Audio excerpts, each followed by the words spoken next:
부모님 두 분 다 고향이 같습니다. 전라남도 신안에 있는 이 작은 선도라는 섬이 부모님의 고향이십니다. 아버지가 태어나고 자란 이 마을은 주동이라는 마을이에요. 주동. 그래서 그 마을 앞에 가면 돌에 한자로 주동이라고 적혀 있습니다. 어머니가 태어나고 자란 그 마을은 배촌이라는 곳입니다. 그러니까 이 부두에서 내려서 쭉 길 따라 올라가면은 제일 먼저 도착하는 마을이 아버지가 태어난 주동이라는 마을입니다. 그리고 주동이라는 마을 지나서 언덕길로 올라가서 쭉 섬 반대편 길로 쭉 걸어가면은 섬 반대편 끝에 있는 마을이 저희 어머니가 태어나고 자란 대촌이라는 마을입니다. 제가 이 어렸을 때 이 친가와 외가를 왔다 갔다. 친가에서 할머니가 맛없는 반찬 해주시면은 외가에 가서 쫄라서 맛있는 거 먹고, 또 외할머니가 저한테 또 욕하고 뭐라고 하면은 쪼르륵 또 친가에 가서 또 우리 친할머니한테 또 꼰지르고, 그렇게 여기 붙었다가 저기 붙었다가 그렇게 기생하면서 어렸을 때 섬에서 왔다 갔다 하면서 지냈는데, 여러분 그 주동과 대촌 그 중간쯤 그 언덕배기 길에 교회 하나가 세워져 있어요. 어렸을 때 이렇게 보니까 교단이 성결교회예요. 성결교회. 그래서 뭐 그냥 뭐 성결 교단의 어떤 뭐 선교사님이나 목사님이 이 자그마한 선도에 들어와서 교회를 개척한 줄 알았습니다.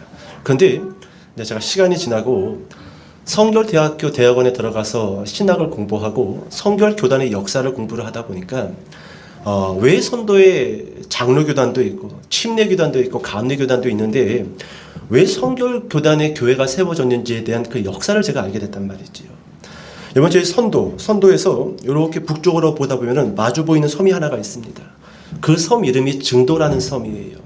그리고 그 증도에는요, 문중경 전도사님 순교 기념관이 있습니다. 이 문중경 전도사님은 우리 성결교단의 아주 사도 바울과 같은 여자 전도사님이지요.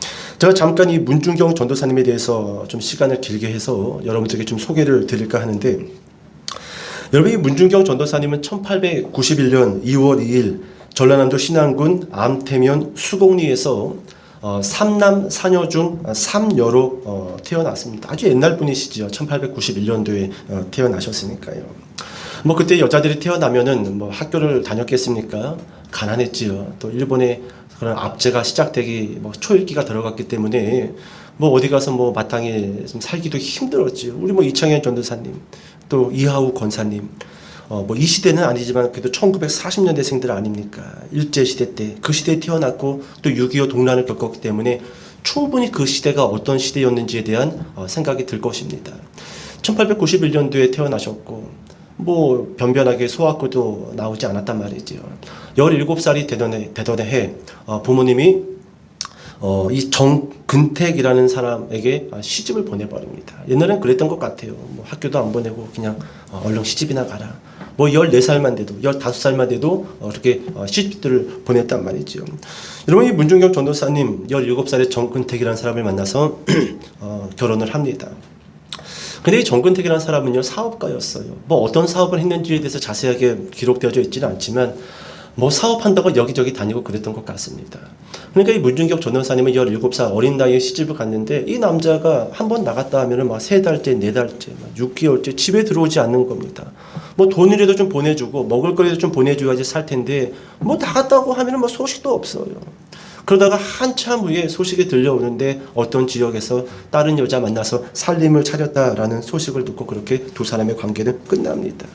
하지만 여러분 이 문중경 전도사님 여전히 시댁에서 그렇게 같이 살았단 말이죠. 여러분 시아버지가 보니까 며느리가 가엾은 겁니다. 불쌍한 겁니다. 지랄 맞은 아들 만나가지고 저렇게 그냥 생가부가 돼버린 거 아니겠습니까? 그래서 이 시아버지가 같이 거두어들여서 집에서 같이 지냈단 말이지요. 근데 보니까 한글도 모르고 배운 게 없어. 그래서 시아버지가 그 문중경 씨를 집에다 앉혀놓고 한글을 가르치기 시작을 합니다. 한글을 알아야 된다. 내가 한글을 알아야지 이제 먹고 살 수 있을 것이다. 한글을 그렇게 가르칩니다. 근데 여러분 시아버지가 오래 살지 못해요. 몇 년 지나 먼저 세상을 떠나게 됩니다. 그리고 정말로 문중경 씨는 혼자 돼버려요. 남편도 자기를 버렸어. 그나마 가엾게 여기고 한글을 가르쳤던 시아버지도 돌아가셨어. 결국 오빠가 살고 있는 목포로 이사를 가게 돼요. 그리고 목포에서 살게 되는데 여러분 그 목포에서 살다가 성결교단의 아주 유명한 부흥사죠. 이성봉 목사님의 부흥 집회에 참석해서 예수님을 영접하게 됩니다. 이성봉 목사님, 성결교단 역사에 아주 유명하신 목사님이시죠. 여러분 결국 시간이 지나 1932년 9월 이성봉 목사님은 문중경 씨를 불러서 성결교회 신학교였던 경성 성서학원에 입학할 것을 권유합니다. 그러니까 신학교에 들어갈 것을 권유해요. 경성 성서학원은 성결교 대학교의 시작점이었어요. 시작점. 자, 그렇게 이성봉 목사님의 권유를 받고 문중경 씨는 신학교에 입학을 합니다. 여러분 이 당시에는 경성 성서학원은 6년제였어요. 매년 6개월 동안은 밖에 나가서 노방전도, 순회전도를 해야 됐습니다. 그게 수업이었어요. 오늘날 신학생들 교실에 앉혀놓고 그냥 신학만 드립다 가르치는데 실전이 약하잖아요. 실전이. 저도 신학교 다닐 때 터미널에 나가서도 전도해보고, 예, 그게 수업이었어요. 수업이었습니다. 2명씩 짝을지 아니면 혼자씩 나가든지 하루 종일 대문 두드리면서 전도하고, 안성에 가서 전도하고, 평택에 가서 전도하고, 송탄에 가서 전도하고, 역전 앞에서 기타 치면서 전도도 해보고 다 해봤어요. 그게 수업이었단 말이지요. 이번 6년 동안 매년 6개월은 순회 전도를 나가야 된단 말이죠. 이때부터 문중경 전도사님은 신안의 낙도 섬 전도를 시작하게 됐던 것입니다. 이번 시간이 지나 1933년도 임자도에서 진리교회를 개척합니다. 그리고 시간이 지나 증동리 교회를 개척하고, 대초리 교회를 개척하고, 방충리 교회를 개척하고, 우존리 교회를 개척하고, 사옥 교회를 개척하십니다. 신안의 섬이 얼마나 많습니까? 신안에. 지금은 증도에 들어가는 다리가 천사다리가 있어요. 왜 천사다리인가 검색을 해봤더니 맞는지 모르겠지만 신안의 섬이 1,004개가 있다고 합니다. 여러분 제 생일이 천사예요. 천사. 얼마나 섬이 많습니다. 섬이 많아요. 저도 시골에 가서 이렇게 섬에 가서 보면은요, 온통 크지도 않은 섬들이, 근데 그 섬에 사람들이 다 살고 있어. 사람들이 다 살고 있어. 제가 막 어렸을 때 목포에서 배 타고 막 들어가면요, 저희 그 섬까지 막 3시간도 걸리고 4시간도 걸렸어요. 다이렉트 들어가면 한 2시간 걸릴 섬거리인데 그 막 섬들을 다 들리면서 가요. 다 들리면서 언제가 환장하죠. 환장해요. 여러분 문중경 전도사님 신학교 들어가서 매년 6개월씩 낙도섬을 다니면서 전도를 했고 교회를 개척하기 시작했다는 겁니다. 여러분 이분 기록을 보니까 돛담배를 타고 여러 섬을 왕래했다라고 기록이 되어져 있어요. 지금처럼 모터보트 좋은 여객선을 타고 여러분 섬을 다닌 것이 아니라 돛담배 나룻배를 타고 그러니까 물때가 잘 맞지 아니하면 섬에 들어가지 못하니까 물이 썰물 때, 밀물 때 그때를 잘 맞춰서 그냥 갯벌에 고무신을 벗고 들고 맨발로 갯벌을 걸어 올라가서 섬에 들어가고, 또 물이 빠졌을 무렵에 물이 들어왔을 무렵에 그때를 잘 맞춰서 그렇게 섬 전도를 하셨다라고 기록이 되어져 있습니다. 얼마나 섬 전도를 열심히 했냐면 1년에 9켤레의 고무신을 바꾸어 신었다라고 그렇게 기록이 되어져 있어요. 밀물 썰물 그 물때를 맞춰서 드나들다가 몇 번 물에 빠져서 죽을 뻔했던 적도 여러 번 있었다라고 역사는 말해주고 있습니다. 여러분 문중경 전도사님 이분의 헌신적인 선교와 전도와 노력과 열정으로요 192개의 교회가 낙도섬에 세워지게 됩니다. 자, 그리고 시간이 지나서 6.25 전쟁이 일어나지요. 이번 6.25 전쟁이 마칠 무렵 공산군이 퇴각하면서 증동리 교회, 문중경 전사님이 세우신 개척한 교회 아닙니까? 증동리 교인들을 처형한다는 소식을 이 전도사님이 듣게 됩니다. 그리고 증동리 교회로 들어가려고 해요. 이 모습을 본 이성봉 목사님이 너 들어가면 죽어, 들어가지 마. 들어가면 죽어, 들어가지 마. 근데 문중경 전사님은 무슨 소리입니까? 내가 전도해서 내가 가르친 내 새끼와도 같은 그 성도들이 지금 죽음에 처해져 있었는데 내가 어떻게 안 들어갑니까? 그래서 증동리에 들어가요. 배를 타고. 그리고 공산당에 잡히죠. 그리고 여러분 증도라는 그 섬 바닷가 모래사장에서 다음날 여러분 문중경 전도사님과 그 성도들은 공산군이 휘두른 죽창에 찔려서 그렇게 순교하게 됩니다. 여러분 역사 기록을 보니까 문준경 전도사님이 그렇게 모래사장에서 이 빨갱이들한테 이야기했대요. 나만 죽이고 나머지 사람들은 다 풀어주십시오. 제발 사정합니다. 나 하나만 죽이고 나머지 사람들은 다 풀어주십시오. 풀어주십시오. 그렇게 여러분 죽창에 찔려 피를 흘려 부둣가에서 죽으면서 문준경 전사님이 이렇게 소리를 질렀다라고 합니다. 주여 저들을 용서하소서 이 못난 계집종의 영혼을 받으소서. 받으소서. 끝까지 그 공산당들을 원망하지 않고 욕을 하지 아니하고 주여 저들을 용서하소서. 그리고 불쌍한 이 계집종의 영혼을 받으소서. 여러분 이때가 1950년 10월 5일 그의 나이 59세였습니다. 59세. 여러분 지금 전라남도 신안에 있는 증도 여러분 주민의 90%가 기독교인입니다. 전 세계에서 복음화율이 가장 높은 지역이에요. 여러분 기독교인이 90% 이상이 되는 지역이 없어요. 근데 증도는 여러분 기독교인이 90%예요. 여러분 증도에서 지금까지 목사가 159명이 나왔고 장로가 81명이 배출되었습니다. 여러분 예수님께서는 이렇게 말씀하시지요. 한 알의 밀알이 땅에 떨어져 죽자 많은 열매를 맺게 되었다.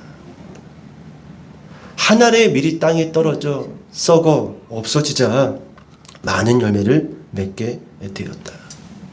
여러분 저는 오늘 이 한 알의 밀알 그리고 땅이라는 말씀을 묵상하면서 좀 그런 생각을 했습니다. 여러분 땅 개간되어지지 않은 땅 그리고 밀알이 제일 먼저 해야 될 그 사명과 역할은 개간되어지지 않은 그 땅 복음으로 갈아지지 않은 그 땅에 들어가서 그 땅을 개간하는 것 그것이 밀알된 성도들이 제일 먼저 가져야 될 사명이 아니겠는가 그런 생각을 해보게 됩니다. 여러분 뭐 지금도 그렇지요. 우리나라 이 1800 중후반 때 또 1900 초년도 때 유럽이나 영국 이런 쪽에서 얼마나 많은 선교사님들이 우리나라에 들어왔습니까? 그죠? 그분들이 들어와서 제일 먼저 했던 것은 교회를 짓는 것보다도 병원을 세우고 학교를 세웠지요.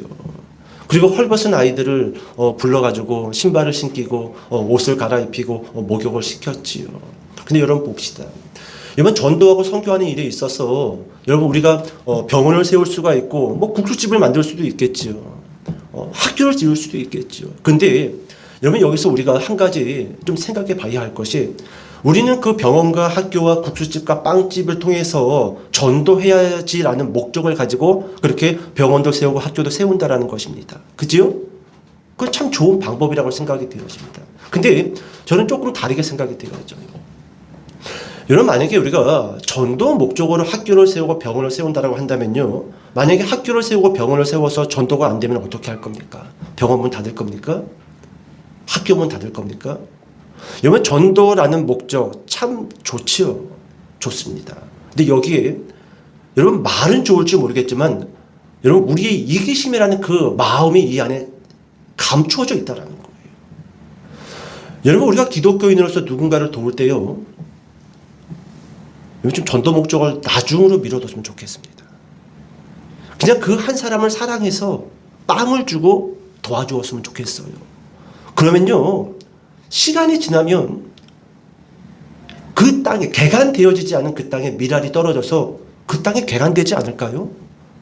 그리고 개간이 되다 보면은 자연스럽게 복음의 열매가 맺혀지지 않을까요? 그러니까 그것을 좀 나중에 보자라는 거예요. 나중에. 여러분 사도 바울이 이런 고백을 하지 않습니까? 나는 심었고 아볼로는 물을 주었고 자라게 하신 분은 누구시다? 하나님이시다라는 거예요.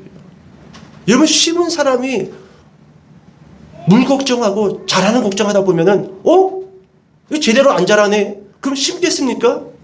안 심으려고 하겠지요. 안 심으려고. 여러분 제가 기쁨의 교회를 개척을 하고 지금 2년이 지났지 않습니까? 이 지역에 뿌린 물티슈만 해도 한 10,000개는 될 것 같습니다. 5,000개씩 두 번 구매를 했으니까 지금 얼추 다 썼어요. 다시 또 구매를 해야 됩니다. 물론 여러분 물티슈를 드리고 나가서 처음 만난 사람들에게 기쁨의 교회입니다라고 그렇게 인사를 전하는 것 물론 전도 목적이지요. 근데 여러분 물티슈를 돌리다가 사람이 아무도 안 왔어요. 만개를 돌렸는데 한 명도 안 왔어요. 전화 연락도 안 왔어요. 그러면 물티슈를 들고 나가는 일을 멈춰야 될까요? 아니에요, 여러분. 나는 심었고 거기까지인 거예요. 그리고 언젠가 때가 되면은 또 누군가를 통해서 하나님이 물을 주시겠지요. 저 개간되지 않은 저 황무지 같은 저 사람들에게. 그리고 언젠가 하나님의 때가 되면은 기쁨의 교회가 될 수도 있고요. 아니면 다른 교회 가도 상관없고요. 하나님께서 자라게 하심으로 인해서 완벽한 복음의 화모니가 이루어질 수 있다라는 것이지요. 있다라는 것이지요. 여러분, 한 알의 밀알이 땅에 떨어져 죽자. 여러분, 그 밀알이 먼저는 예수 그리스도고 두 번째는 우리일 텐데, 여러분, 땅에 떨어졌을 때 죽는 것까지만 생각하자라는 거예요. 많은 열매를 맺느니라. 이것은 누구의 영역이다? 하나님의 영역이고, 여러분, 우리가 신경 쓸 영역이 아니에요. 근데 여러분, 목회자들이, 여러분, 성도들이 많은 열매에 목숨을 걸고 목을 빼고 기다리다가 결국 땅에 뿌릴 씨앗조차도 안 뿌리는 일들이 여러분 일어날 수 있다라는 거예요. 그 위험을 조심하자라는 것이죠. 조심하자라는 거예요. 여러분, 어디서 그 열매가 맺혀졌는지 우리가 어떻게 알고 알 수 있겠습니까? 그렇지 않겠어요? 그렇지 않겠어요? 우리가 여러분 사모하고 주일마다 성도들하고 나가서 물티슈를 10,000개를 뿌렸을 때, 여러분, 그게 꼭 기쁨의 교회가 아니라 어떤 교회에 또 다른 지역일 수도 있겠죠. 아니면 그것이 해외일 수도 있겠죠. 그때 그 물티슈를 받았던 그 사람이 1번 받고 2번 받고 3번 받고 10번 받고 어느 날 미국으로 이사를 가게 돼서 이사를 갔다가 거기에서 주님을 영접할 수도 있겠지요. 있겠지요. 한 알의 밀알이 땅에 떨어져 죽자. 우리는 여기까지만 생각해야 돼요. 그리고 그 이유는, 그 이상은 우리가 생각하면 된다, 안 된다? 안 돼요.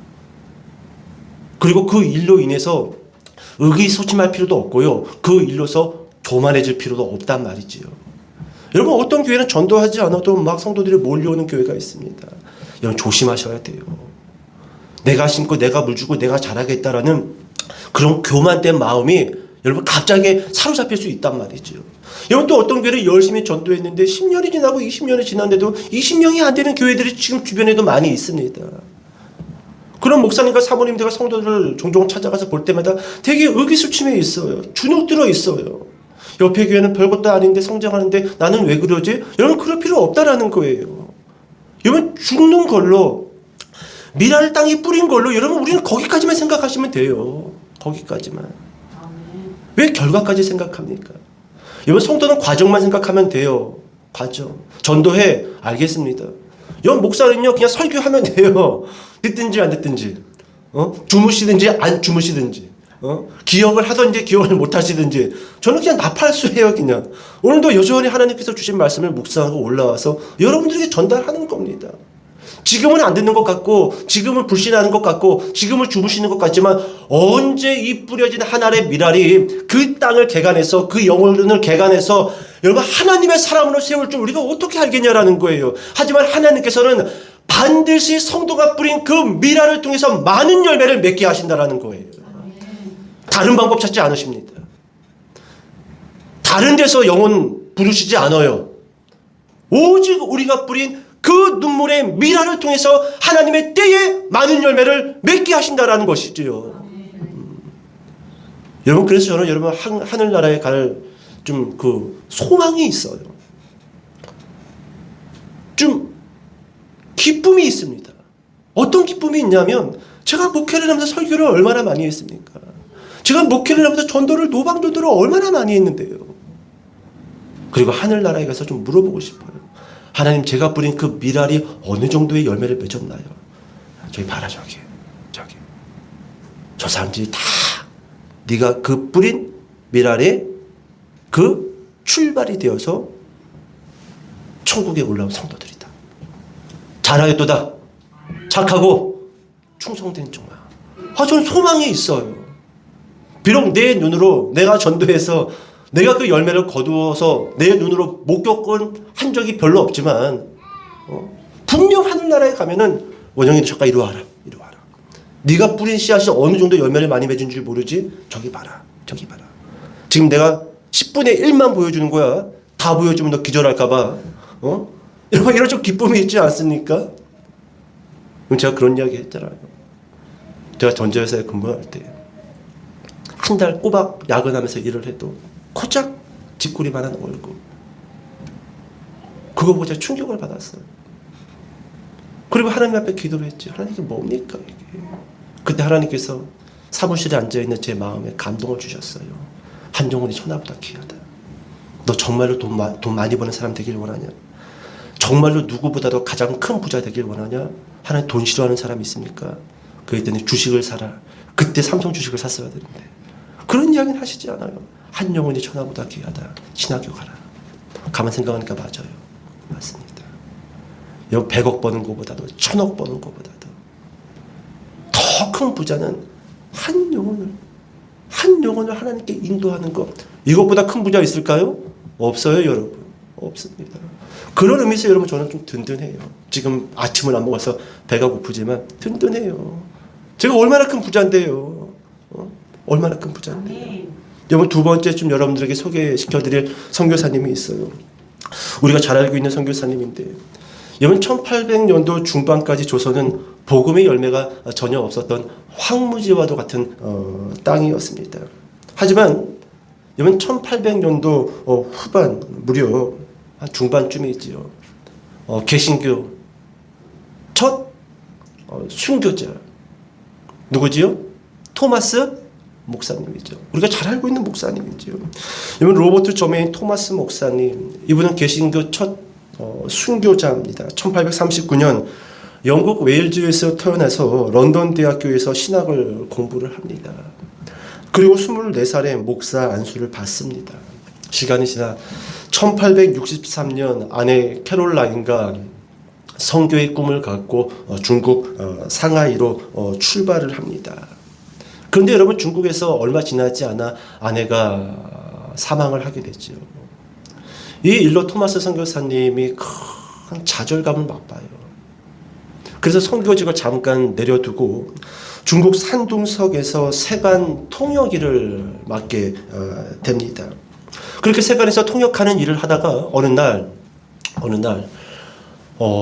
이 조선 땅에서 도망친 두 명의 이 선교사를 만나게 되지요. 물어봤더니 지금 조선이라는 땅에서 엄청난 천주교 박해, 기독교 박해가 있다라는 겁니다. 그래서 그 두 사람이 도망쳐서 지금 중국으로 들어왔던 겁니다. 그 이야기를 듣고 토마스 선교사님이 다시금 이 조선 땅에 대한 선교의 그 막 열정이 불타오르기 시작을 합니다. 자, 그리고 이 토마스 선교사님은 1865년 9월달 한문 성경을 많이 가지고 조선으로 출발하는 배에 오릅니다. 그리고 황해도 연안 창린도에 도착하여서 그 황해도 지역에서 2달 반 동안 사람들에게 한문으로 적힌 성경책을 나누어주고 2달 반 동안 한국말을, 조선말을 배우면서 전도하다가 다시금 중국으로 돌아갑니다. 자, 그리고 1년이 지나서 1866년 7월달 조선 땅으로 들어가는 배를 알아보는데 없는 겁니다. 근데 마침 미국의 상선, 물건을 파는 배지요, 제너럴 셔먼호가 곧 조선 땅으로 출발한다는 소식을 듣고 지난번과 마찬가지로 많은 한문 성경을 보따리에 챙겨서 또 통역 일도 도와주면서 그 미국의 상선 제너럴 셔먼호에 올라탑니다. 자, 그리고 여러분이 제너럴 셔먼호가 대동강 입구에 도착했을 무렵에 수군이었던 그 대장이 이 제너럴 셔먼호에 올라와서 이야기를 하죠. 무슨 일로 이 배가 이 대동강 쪽으로 올라오는 겁니까? 그죠, 여러분, 이 상선이니까 조선 땅에서 우리가 물건을 좀 팔려고 합니다. 그러자 여러분, 이 광군과 수군이 이렇게 대답을 합니다. 조선은 외국과 문물교환을 하지 않으니 돌아가십시오. 이때만 해도 여러분, 조선 땅이 세국 정책, 외국의 문물을 받아들이지 않았단 말이죠. 돌아가십시오. 근데 여러분, 제너럴 셔먼은 돌아가지 않습니다. 계속 부둣가로 전진 하는 거예요. 그리고 여러분, 참 희한한 게 이 제너럴 셔먼호는 상선이야, 물건을 파는 배입니다. 그런데 이 배는요, 대포가 있어요. 그러니까 어느 정도 중무장한 상선이란 말이죠. 결국 여러분, 이 조선의 수군과 제너럴 셔먼호는 대포를 쏘면서 전투가 시작이 되어지죠. 그리고 결국 제너럴 셔먼호는 불에 타버립니다. 그리고 바닷가로 좌초되기 시작을 하죠. 이건 배에 있었던 외국 선원들, 그리고 그 배에 타고 있었던 선교사님, 토마스 선교사님, 선원들의 배에 물로 뛰어들어서 무트로 수영하여 막 나가자 토마스 선교사님도 성경을 물 밖으로 던져놓고 바다에 뛰어들어서 무트로 수영해서 나옵니다. 근데 관군과 수군이 수영해서 무트로 올라오는 모든 사람들을 칼로 죽여버리는 거예요. 목을 쳐서 죽이는 겁니다. 여보 토마스 선교사님도 그랬어요. 간신히 수영을 해서 무트로 올라왔단 말이죠. 근데 기다리고 있었던 수군 박충권 씨가 토마스 선교사님에게 칼을 휘둘러서 처형을 하죠. 여보 토마스 선교사님이 그렇게 칼에 맞아서 피를 흘리며 쓰러질 때 한문으로 적힌 성경 한 권을 그 사람 앞에 툭 던져놓고 죽습니다. 여러분 박충권 씨, 아니 도대체 이 외국인은 이 성경, 이 책이 도대체 뭐길래 이거를 전하려고 여기까지 와서 죽는가? 도대체 이 성경이 생명보다 귀한가? 여러분 박충권 씨는 성경을 가지고 집으로 돌아가지요. 그리고 훗날 여러분 박충권 씨는 예수를 영접하게 됩니다. 그리고 박충권 씨만 예수를 영접하는 것이 아니라 그의 온 집안이 예수를 영접하게 돼요. 그리고 박충권 씨의 조카 이영택 씨는요, 시간이 지나서 숭실 전문학교에 들어가게 되고 나중에 레이놀즈 선교사와 함께 성경 번역 작업을 한글로 참여하게 된다는 거예요.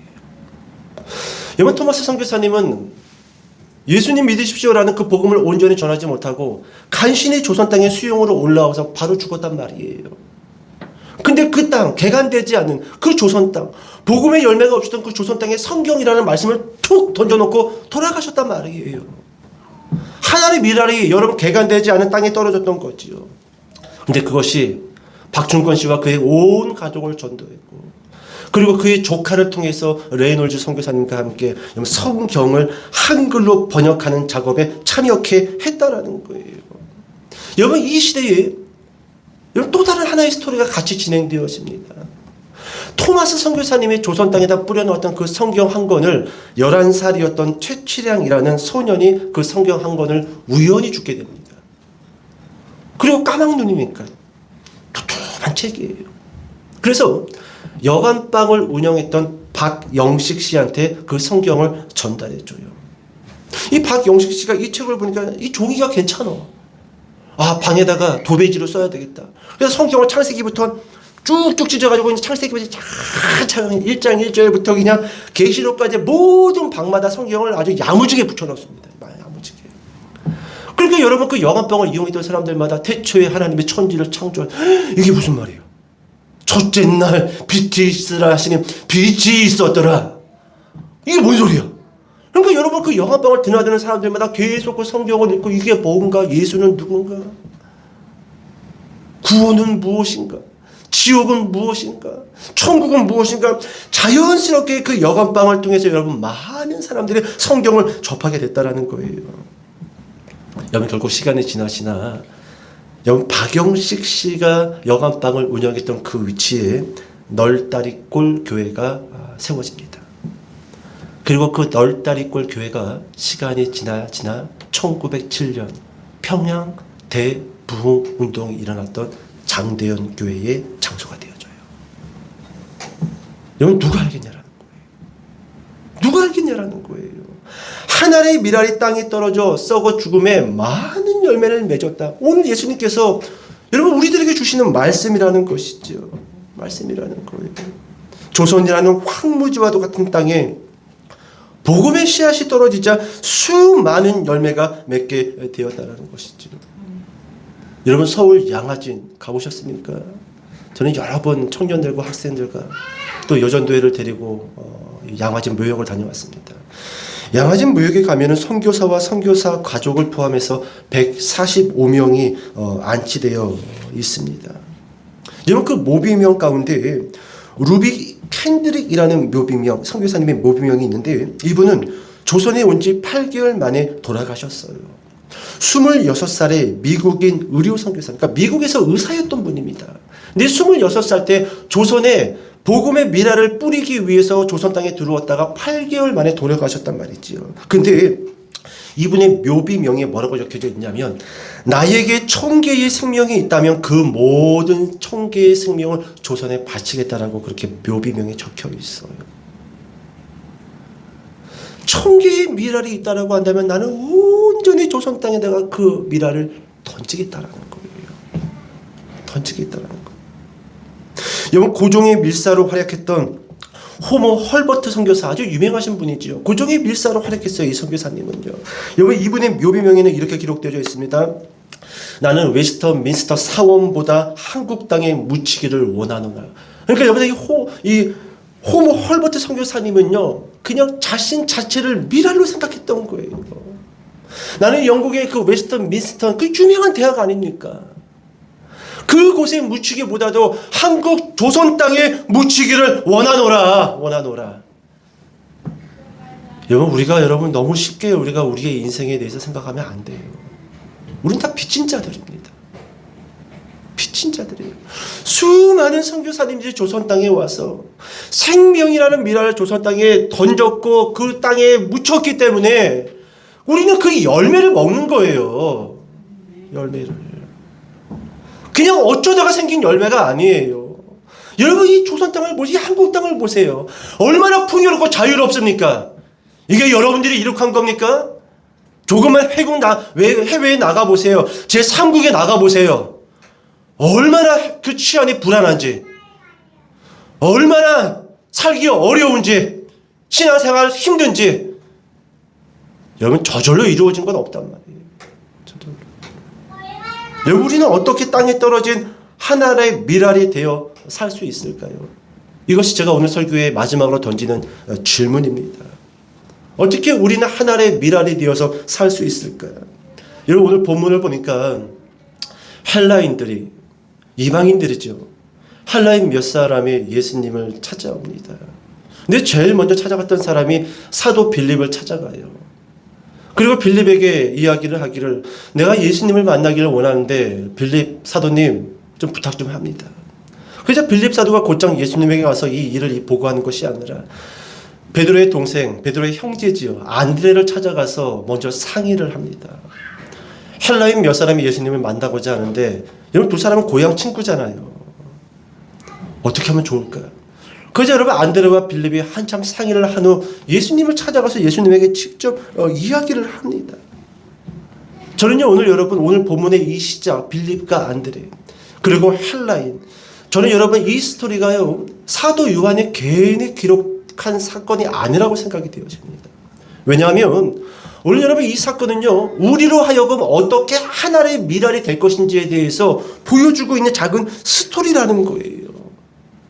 빌립과 안드레가 예수님에게 찾아가서 헬라인들이 예수님을 만나기를 원합니다라고 그렇게 보고하자 예수님이 이런 대답을 하십니다. 23절 읽어볼게요. 조금만 정신 차리세요. 23절 큰 목소리를 읽어봅시다. 시작. 예수께서 대답하여 이르시되 인자가 영광을 얻을 때가 왔도다.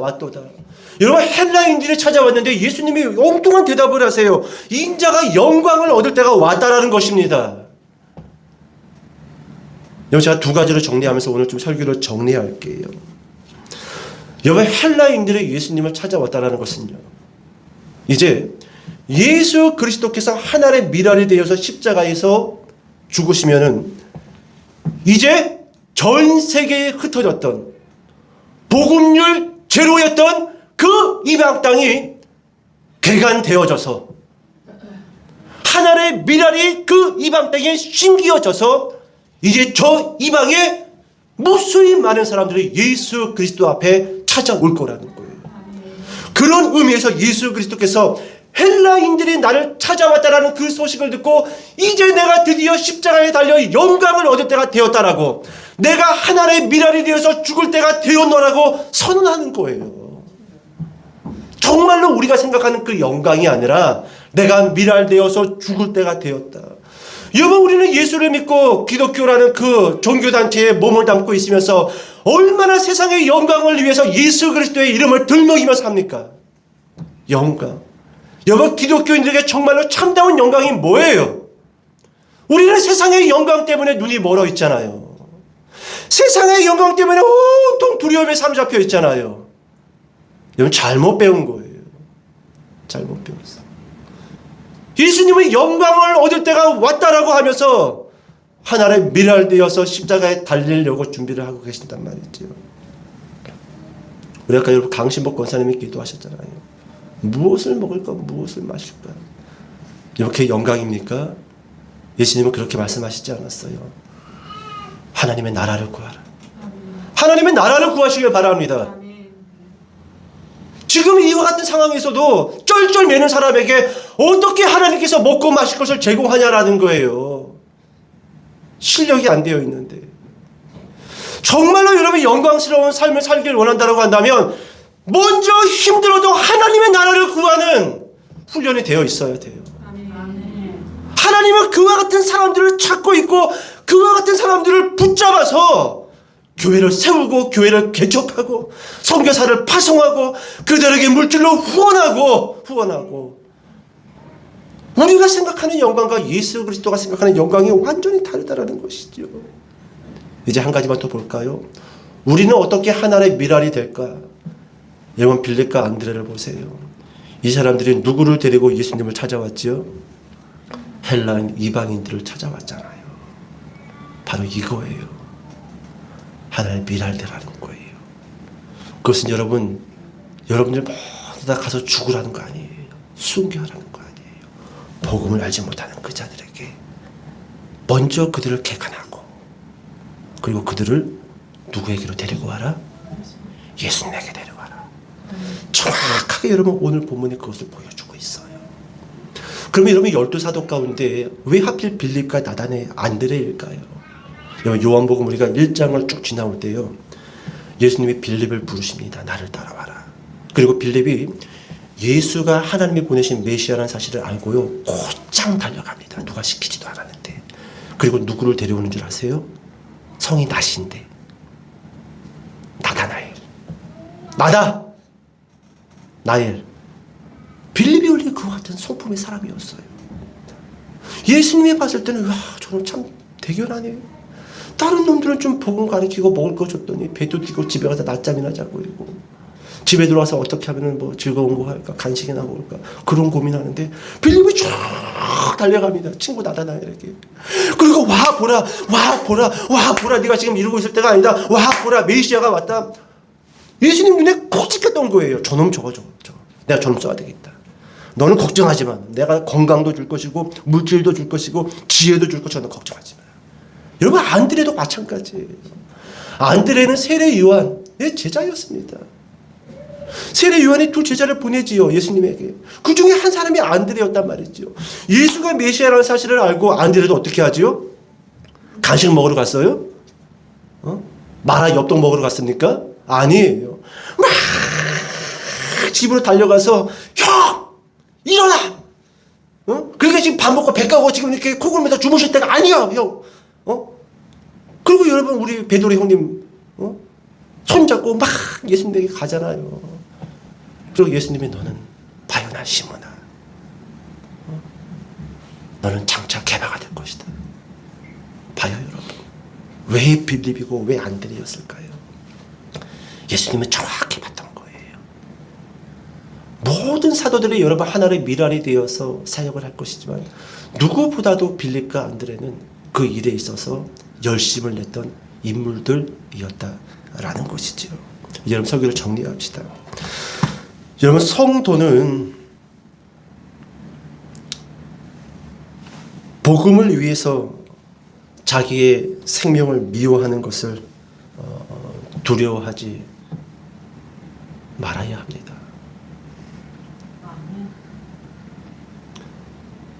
여러분, 너무 목숨에 연연하지 마세요. 먹고 사는 문제에도 연연하지 마세요. 그거 다 하나님께 맡기시길 바랍니다. 우리는요, 그냥 복음 앞에 우리의 목숨을 탁 걸어놓고 그냥 전진하는 거예요. 전진하는 거예요. 하나의 미랄이 땅에 떨어져 죽자 많은 열매를 맺으니라. 오늘도 여러분 저 하늘에서 예수님은요 우리를 보고 있어요. 너는 미랄로 내가 불렀는데 너는 어찌 죽지 않으려고 하냐? 너는 어찌 살려고 하느냐? 육신을 위하여 살려고 하는 자는 죽게 될 것이요 복음을 위해서 육신을 던져버리는 자는 내가 반드시 살릴 것이다. 여러분 오카는 목사님이 사랑의 교회에서 설교하실 때 그때 여러분 학생부 담당자였던 이찬수 목사님 아주 유명한 말씀을 하시잖아요. 우리 교회에 부교육자 가운데 그 아버지가 목사님인데 40일 금식 기도하다가 돌아가신 그 아들 목사님이 우리 교회에 있습니다. 저는 확신하는데 그 목사님 앞으로 하나님께서 엄청나게 위대하게 사용하실 겁니다. 그때 그분이 이찬수 목사님이었어요. 학생부 담당자. 지금 보세요 여러분. 보세요. 주를 위하여 하나님의 미랄이 툭 떨어지자 본인 때가 아니면은 그 다음 자식 때라도 하나님께서 어떻게 하십니까? 부어주셔요. 부어주셔요. 부어주셔요. 여러분 그렇게 하나의 미랄이 되어서 많은 열매를 소망하는 저와 여러분 되시기를 주님의 이름으로 축복합니다. 기도하겠습니다.